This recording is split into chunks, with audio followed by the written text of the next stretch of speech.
Hey, thanks for being here. My name is Arroe. This is Podfest 19. 3 back-to-back conversations with real people we know either through entertainment, politics, science, medical, or just by helping another creative out. They're played back-to-back. I've learned that podcast listening isn't always about a 4-minute song. The lyrics that we share in the everyday world make being a part of this new age of content incredibly special, and these guests always bring their story. Podfest 19 features my 2021 conversation with actor Brian Muller from Bridge and Tunnel on EPIX. And then we're going to jump into a very rare moment with David Stanley, his book, My Brother Elvis. Yeah, as in Elvis Presley. And we'll wrap things up with an empowering journey with music legend Desmond Child, The Unopened Curtain. This is Podfest. Good morning, Brian. How are you doing today? I'm doing great. How are you? Fantastic. You got to be so proud of yourself for doing this show on EPIX, Bridge and Tunnel. I mean, this is the kind of stuff that really, I'll tell you the first thing that I felt when I watched it, togetherness. And because in this COVID day, we don't have togetherness, but you guys are promoting it. Yeah, thank you. I agree. It's got a connection to it. I mean, it's got it's like a solid connection of something. And I'm so excited to ask you about that. What did you feel on your side of the flat screen versus our side? You know, when I first read the script, it just felt so familiar to me. I mean, first off, I'm born and raised in New York, and so just the kind of the location of it, the setting of it. Felt immediately connected. You know, my whole family's from New York too, so the accent just felt like, oh, I'm just gonna, my whole, so much of my extended family, talks in thick New York accents. But then most, the show's set in 1980, but I mean, everyone says it, but there's certain things that are just universal, and the dynamic of the friend group. Of people that have known each other for their entire lives. One of the nice things about growing up in New York is that people kind of, they always come back to New York. Yeah. Often places, I have so many friends where, it's like, yeah, I don't keep in touch with too many people from my hometown because, so many of us left. But, I'm still really close with many of my friends from growing up. And just that dynamic of kind of, the guys ribbing each other and, insulting each other, but at the end of the day, it's this degree of loyalty where they would, step in front of a truck for you. They'd walk into traffic for you.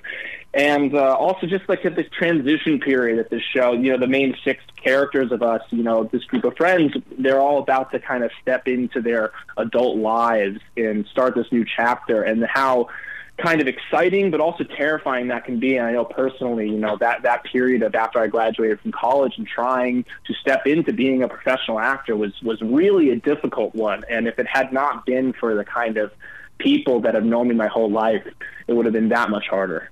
You bring up a very interesting point. In my notes, I put down that there's a subliminal message here for all people who watch Bridge and Tunnel, and that is because I feel like that this whole nation has gone back to college, and that in the next weeks ahead, we're going to be turned loose and let go. And so when I watch you guys take those steps out there as actors, I'm going, holy crap, that's going to be all of us. We're all going to be taking that first step forward into a new adulthood. That's a great point. It's so many people, so many friends of mine who have been living with their parents for the past, since March, for the past 8 months or however long it's been. And, this show takes place, a lot of, these kids have just graduated from college and they're back home. They're back underneath their parents' roof. And I think they're just rearing to go. They're like, get me out of here, which is how we all that's how we all feel right now. I feel like the entire country just feel like we're like horses in a stable, just kind of like hitting our head, being like, can you let me free, please? Can you let me run? So true. We're talking about Bridge and Tunnel on EPIX. So, man, you get the cool name, man, Pags. I mean, are people coming up to you going, yo, Pags, right. What's up, man? What's going on, Pags? And what's happening? Yeah, certainly while we were on set with people, I started responding very quickly to Pags. It fit pretty quickly. It's nice to have, having that nickname, when I was, like my friends that call me by my last name, I have friends that call me Muller, and I always loved that. It's like, Muller, what are you doing? I always like when someone kind of gives you a name, gives you that nickname, which is such a classic. I mean, it's such a classic New York thing of being like, Nick Pagnetti. Of course, it's Pags. What do you mean? It's Pags over here. I could just see you guys up there at one of those high schools that are in right over there by the Meat District and stuff like that, playing basketball. Pags, over here, man. Come on, throw me the ball. Exactly. So now to work with Ed Burns, this man is such a visionary. I mean, it's not just about words. It's about painting a picture for the people that are watching it. Totally.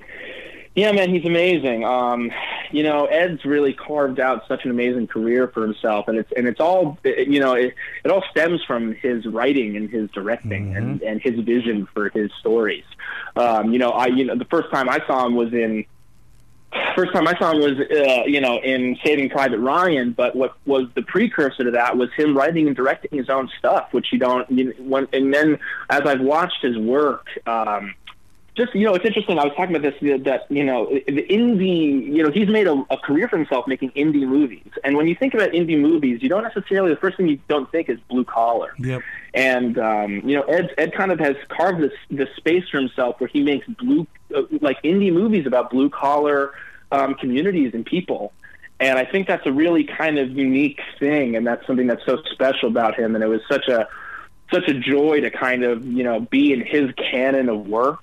And especially as a New Yorker and feeling like this is a guy, I moved to Los Angeles after I graduated and from college. Speaking of the transition periods being difficult, my year in LA was really, really hard. I mean, that was like a serious culture shock. And I kind of moved back to New York with my tail between my legs. And the city, New York, is really kind of, it's taken care of me. And it's really been, the gruffness of it, So I remember when I was living in Los Angeles and everyone was just like nice to me in the grocery store. I thought, well, what's wrong with these people? When I asked like, where's the, when I asked like, where's the bread? What aisle is the bread section? Like, you should look at me as if you hate me. Yeah, that's the appropriate way to kind of. That makes me feel comfortable when someone's so happy to help you in a grocery store. It really freaked me out. So, there's that element of things which to friends of mine doesn't make sense. They're like, what do you mean? He was so nice. I'm like, no, there's something wrong with that guy. Like, why was he so happy to help us? And Ed kind of gives voice to those East Coast people who kind of tell you to go screw yourself, and but they also there's that love there too. So did you have a moment out there in LA where you almost fell in love with the Dodgers, giving up on the Yankees or the Mets? I'm a Mets, Jets, and Knicks fan, so it's been a tough life for me, really.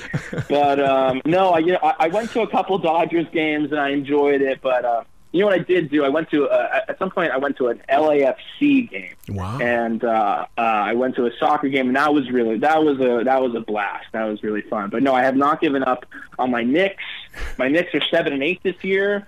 Hopefully making the playoffs. I've got money on them making the playoffs. And the Mets have a new owner, so I'm hoping the Mets can really make use of our bullpen and our pitching staff. So I've got high hopes. The Jets have a new head coach, so I'm excited about the future of New York sports. Hopefully the 2020s will be better than the 90s and the 2000s.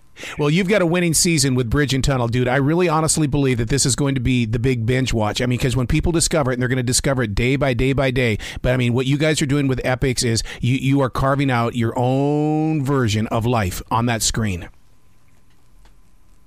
Yeah, well, thanks so much. I just, it's been such a tough year, and we just want to give people something that they can enjoy and smile at, and we're not trying to screw with your head. We're just trying to give you something nice and watch something that feels familiar, and also will hopefully pull your heartstrings and make you feel like life's worth living, because these past year there's been it's been dark days for everyone. Yep.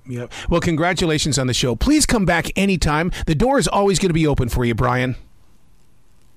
Thank you so much. Appreciate it. You have a brilliant day, okay, Pags?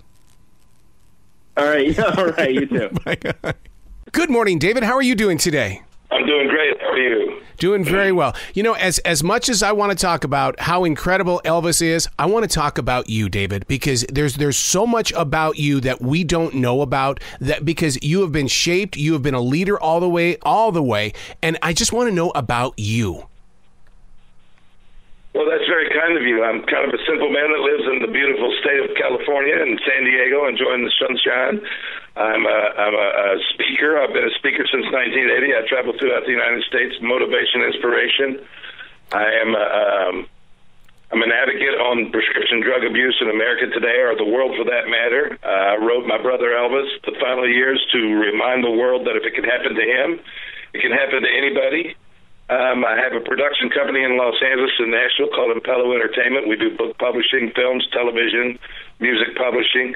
And I love life, so I appreciate you asking. I'm not used to somebody asking me about myself. Well, it's because you're very inspiring, and the fact that you have dedicated your life, A, to go out and motivate people, and B, that you're putting awareness out there about drug addiction, dude, that says a lot about you and how you were brought up. Well, I appreciate that. You know, I was raised by Elvis Presley, stepbrother to Elvis Presley. My mom married his widowed father in 1960. I moved into Graceland Mansion. There was a guy named Elvis Presley who became the father figure, the mentor of my life. And I did learn from Elvis, if you have a gift, use it. Because he believed that God gave everybody a gift. And he said, use it, and he encouraged me to always use the gift. It took me a long time to find out what my gift was as a speaker, as a motivator, as somebody that could inspire. I'm very humbled by that. But the story that Elvis Presley gave me, the legacy that he left in me as his stepbrother, and providing a platform to communicate my objectives to a public, is a gift that I got from him. Unfortunately, that gift cost him his life. I mean, Elvis's prescription drug abuse is well known by now. He took a lot of medications in the last several years of his life. Those medications cost him his life at 42 years old, very young. When I was in Elvis's bathroom that day, he died 39 years ago yesterday, and cradled him in my arms. I realized if I don't get my life together, I'm next. And so I was spared, and I was able to overcome the negative ideologies of my rock and roll past. I was able to lick the addiction, so to say. And as a result, I began to share those stories in 1980 in churches and high schools and colleges and anywhere I could. And that's where I cut my teeth on my speaking career. And then I realized that I had a story. I had a story to tell. Everybody can relate to Elvis Presley. Everybody loves Elvis, and they should. Phenomenal rock and roll star, phenomenal talent, entertainer, loving, caring, giving individual. But unfortunately, as much as we loved him, we lost him in a very bizarre way. And that bizarre way is my platform within the structure of My Brother Elvis, The Final Years. If one can read that, a rock and roll story that I feel is entertaining and crazy, like, wow, what was life like on the road with Elvis Presley? But yet, at the same time, the tragic ending can be a reminder to all of us that nobody's above reproach. You know, anything, it could happen to anybody. It could happen to Elvis. It could happen to anyone. So that's what I do. That's what I've dedicated my life to. That's what the book is about. It's also a fun book. I mean, it's not all dark, but obviously we know the ending. It's like watching the movie Titanic. We know it's going to go down. But at the same time, we can be entertained, learn some history. Perhaps overcome something in your personal life through the pages of the book, and be inspired to go, hey, David woke up one day, and if I'm going down that path, I can wake up as well. Now, you know so how that's what I'm all about. You know how God works. He puts you in places so that he can use you as a tool for the future. Do you feel that that's happened to you? Because it sure sounds like it, sir. I believe that God gave me a testimony. Yes. I believe that I was in Elvis' life, and I believe the reason I was in Elvis' life is to have this conversation with people like you right now, and to communicate a message. I believe that wholeheartedly. I am a believer. I mean, Elvis was a believer. You know, he says God gives you a gift. If there's a sin in the world, the biggest sin in the world is to have a gift and not use it. And so, you know, I try my best to honor my faith and honor God, and communicate, you know, what God has given me in the platform to give it from. What was that moment like for you to become that motivational speaker? Because we all know, I've been up there on that stage talking outward. That's not a moment of ego. You're pouring your soul and energy out to a group of people, but not always do they give it back. What is it like for you to be in that moment? Well, when I first did it, I was at a church, and the guy said, share your testimony. I said, what's a testimony? I didn't know what it was. He said, share your story. And I stood up, and my knees were knocking, and my voice was cracking, and all I could do is just share what had happened to me, how I'd gone from the, quote, king of rock and roll to the king of kings. I mean, there's no other way to put it. That's what happened to me. And that's how I overcame a lot of the addictions in my life. And as I shared, I began to realize that I had the ability to communicate, and I began to see the results. People coming to me, you changed my life, you touched my life, I went in a different direction, you woke me up. And I began to, go, wait a minute, I have something here with this message and the ability to deliver it and to give back those letters. And even to this day, I was speaking back in the 80s and 90s, I still get letters. Thank you for changing my life. Thank you for reminding me and motivating me. Speaking's not for everyone. The last thing in the world I thought I'd ever be is a speaker. Now, I'm an author, speaker, and I have an entertainment company. We do television, and we do films, and we do book publishing and music publishing. But my primary life goal or mission is to speak, communicate, motivate without hesitation, to inspire people to embrace their authentic selves, embrace the gift that God has given you, and be the best you can be in all that He's got for you.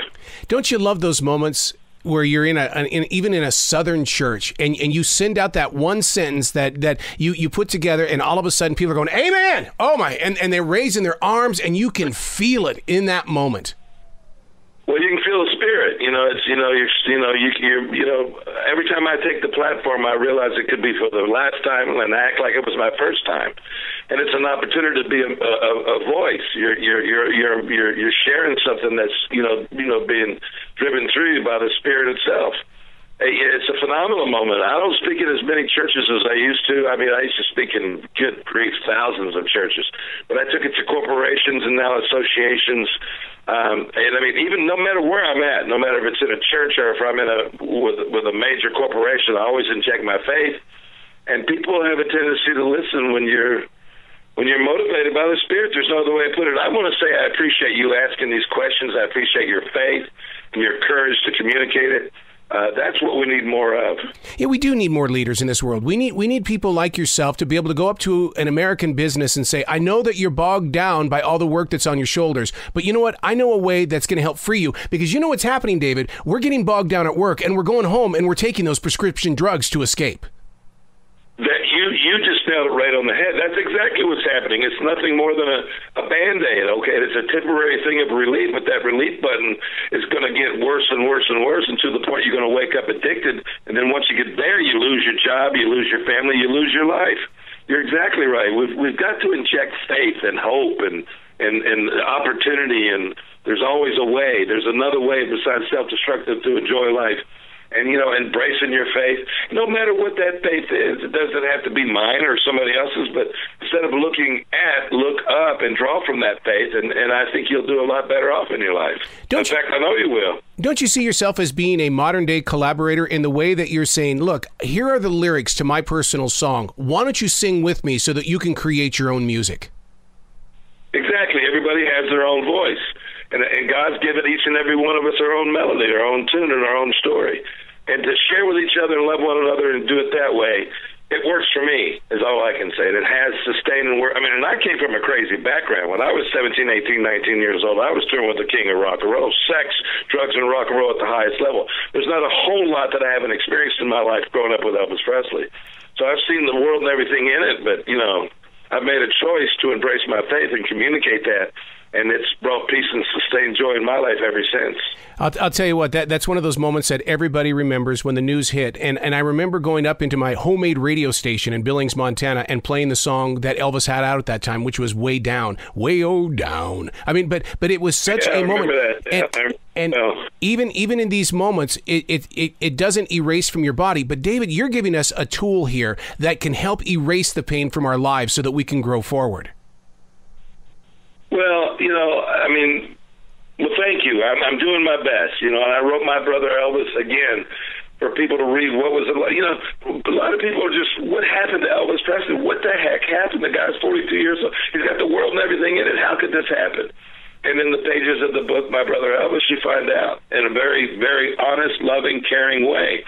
It's a story of, a little brother watching a big brother, admiring the big brother, wanting to be like the big brother, then watching the big brother self-destruct.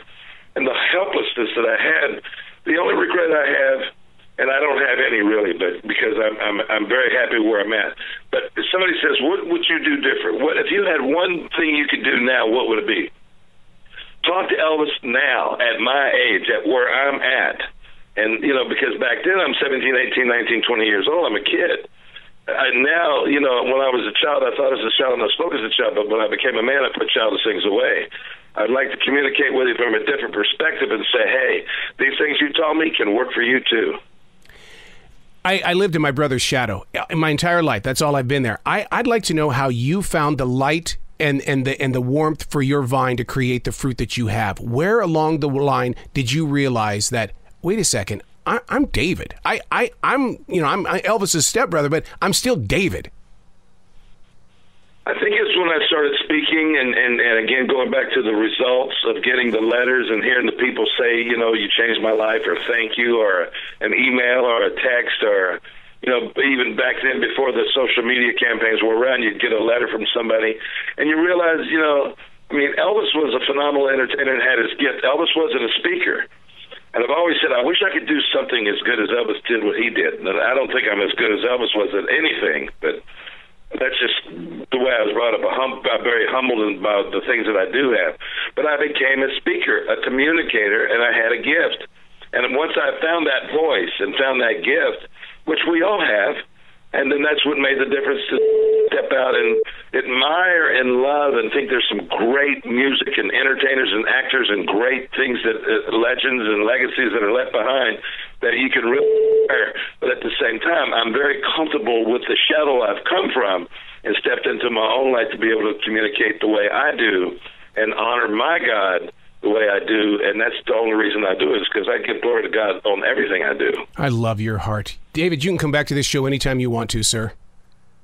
I appreciate that so much. I appreciate the interview. You bet. You enjoy your day today, okay, sir? Good morning, Desmond. How are you doing today? Hey, I'm doing great. This has got to be the coffee finally kicked in.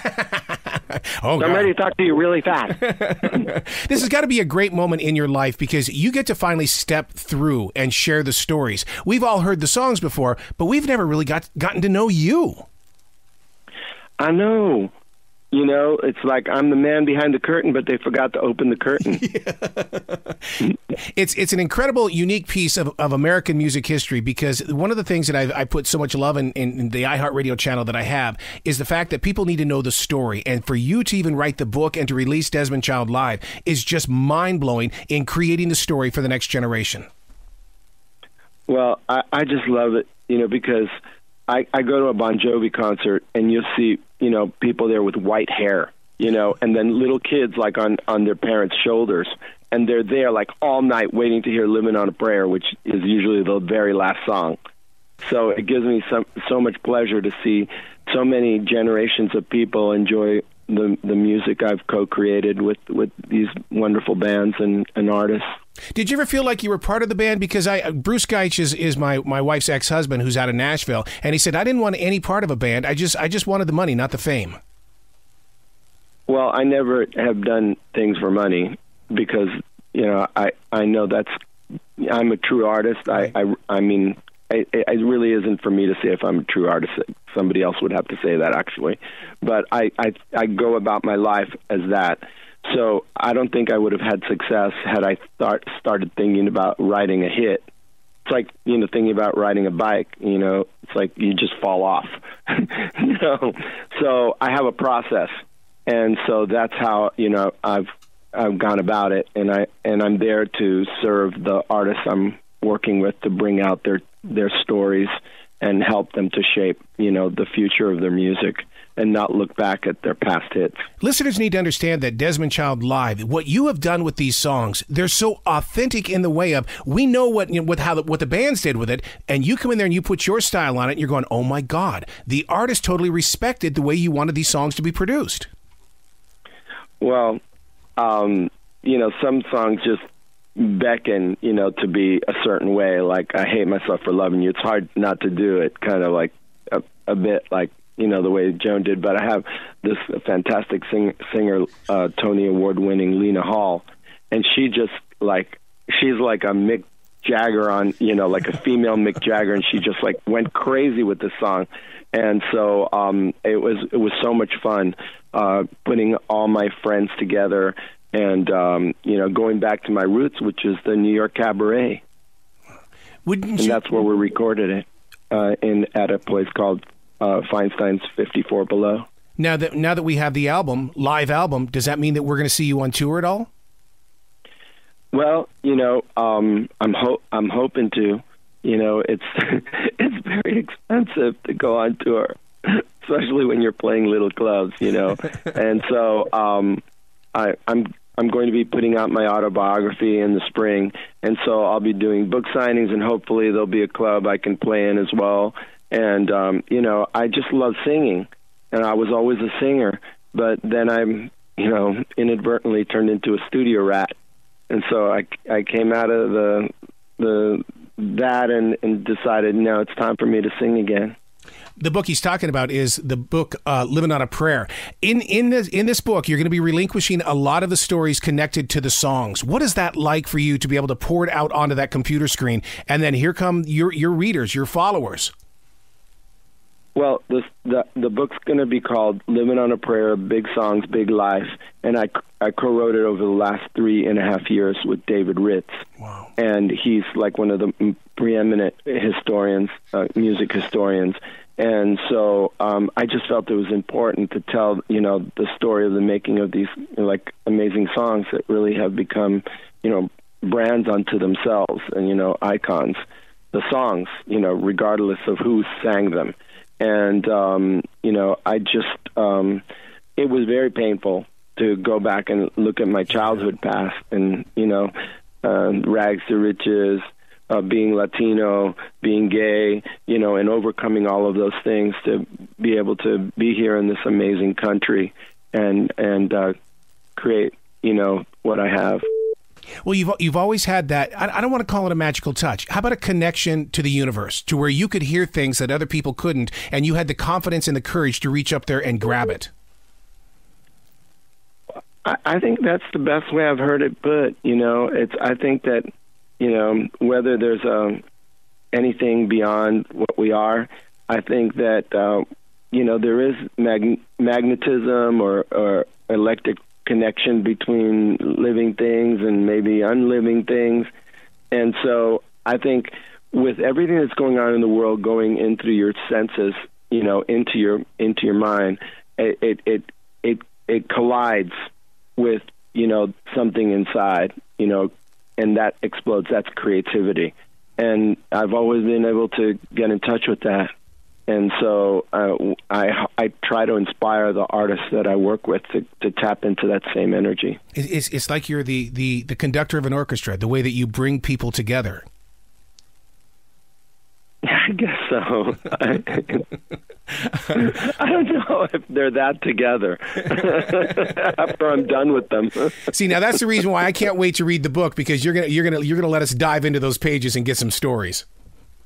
Last year I had the privilege and honor of working with one of my all-time, idols, Barbra Streisand. And she was wanting to sing songs about, what's going on in the world. And she made an album called Walls. Yep. And I wrote a song for her. I solely wrote it, which is very rare, called Lady Liberty. And it was, one of the most incredible experiences. And, going into the lion's, den with somebody as formidable and as strong as Barbra Streisand, it was really challenging.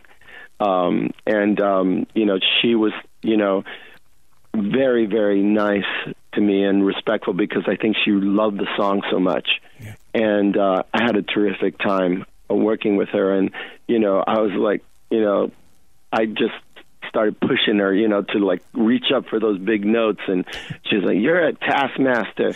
You're a slave driver." And then at the end, she listened to the song. It was put together. And she gave me a big hug and she said, "You're a pain in the ass."